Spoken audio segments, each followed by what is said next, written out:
16ই December সবার প্রতি রইল রক্তিম শুভেচ্ছা। আজকের দিন মাথা উঁচু করার দিন, আজকের দিন আমাদের আনন্দের দিন। বাংলাদেশের নেতৃত্ব দিয়েছেন শেখ শহীদ রাষ্ট্রপতি জিয়াউর রহমান।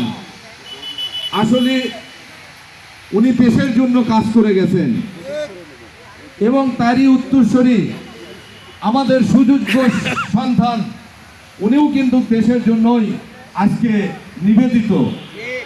আমাদের বাংলাদেশের মা শহীদ রাষ্ট্রপতির সহধর্মিণী অর্থাৎ বগুড়ার পুত্রবধূ, সাবেক 3 বারের সফল প্রধানমন্ত্রী, উনি কিন্তু আজকে হাসপাতালে।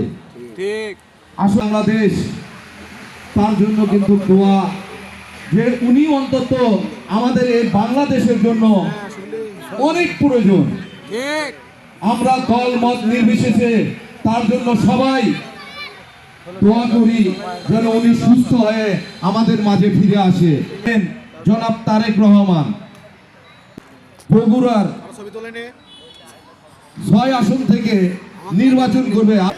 বগুড়ার ব্যবসায়ী বলেন, ছাত্র জনতা বলেন, সবাই শোনার পর উৎফুল্ল বোধ এসেছে যে আমাদের ভারপ্রাপ্ত চেয়ারম্যান নিজেই বগুড়া সদর আসন থেকে নির্বাচন করবে।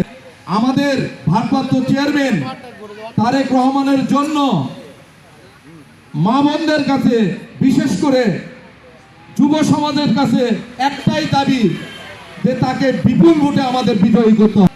নিজেও দিবেন, আপনাদের ফ্যামিলির আশেপাশে সবাইকে বলবেন যে ধানের শীষে একটি করে ফেব্রুয়ারির 12 তারিখে সবাই ঐক্যবদ্ধভাবে তাকে বিপুল ভোটে বিজয়ী করব ইনশাআল্লাহ। আপনাদের সুস্বাস্থ্য ও দীর্ঘায়ু কামনা করে দিনে যাতে এই বিজয় দিবসে এখানে আরো জয়পুর বরাবাসী সুন্দরভাবে পালন করতে পারে, এর জন্য সার্বিক সহযোগিতা ইনশাআল্লাহ পাশে থাকবো। সবার সুস্বাস্থ্য দীর্ঘায়ু কামনা করে আমার কথা বলে এখানেই শেষ করছি। সবাই ভালো থাকবেন, সুন্দর থাকবেন। সবার আগে বাংলাদেশ, বাংলাদেশ জিন্দাবাদ।